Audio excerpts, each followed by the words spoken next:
Utamaduni ni ngao hakika wa Zanzibari. Utamaduni ni ngao hakika wa Zanzibari. Wananchi sote tushikamane tuchachamae.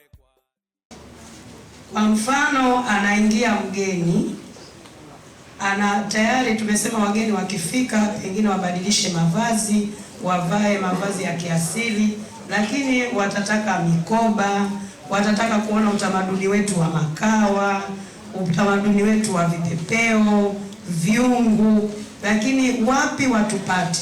Tukiwa tuko sehemu moja, wizara au taasisi husika imetuweka pamoja, wageni watakuja huko waangalie pengine namna tunavyofanya vile vitu na namna ya kuvipata, watajua sote tuko wapi. Kuna kama wenzetu wanapika vyakula vya kiasili, lakini mgeni anakuja Zanzibar anataka aonje ile ladha ya vyakula vya Zanzibar, wapi ampate? Mtu huyu akiwa peke yake pengine atakuwa daraja bovu, Fuoni au pengine Kiboja au pengineko.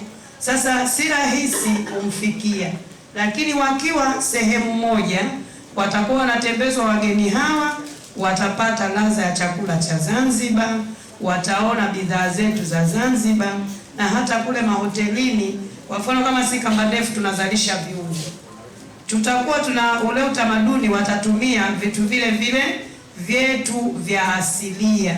Kama humu nimesikia kuna watu wa tiba asilia, tukiwa tumeshikana, nadhani huyu pengine mtu wa tiba asilia atampa dawa, atakuja kuchemshia kwenye vyungu na kutumia sehemu zile ambazo zinahusiana na vitu vya kiasili. Lakini pia tuna tamasha letu la utamaduni. Tulikuwa tunaomba tamasha letu la utamaduni ndilo tamasha ambalo tunakuwa tunaonyesha bidhaa zetu za utamaduni, watu wanakuja kuangalia na hata kununua. Lakini tamasha lina siku chache, zinakuwa siku 2 3, watu inakuwa shashtukizia, mtu pengine anasikia kuna vyakula, akija tamasha limeisha au pengine vitu havipo.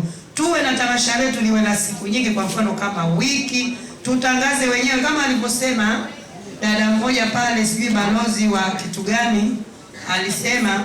Sasa lile jambo husika, tamasha ni letu la utamaduni. Kwa hiyo hata matangazo tuwe sisi wenyewe watu wa utamaduni, tuonyeshe bidhaa au pengine mavazi tumevaa kitamaduni, mtu ajue sasa Zanzibar kuna nini, au tarehe hiyo inahusiana na nini, tangu huku mwanzo aweze kuziona alama, tangu anaingia lile eneo aone bidhaa au vile vitu vya kiasili vipo.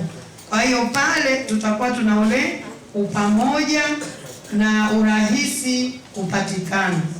Asanteni. Kama mjasiriamali mwingine yupo hapa, na yeye ongezeni nafasi yetu, na sisi tupeni nafasi.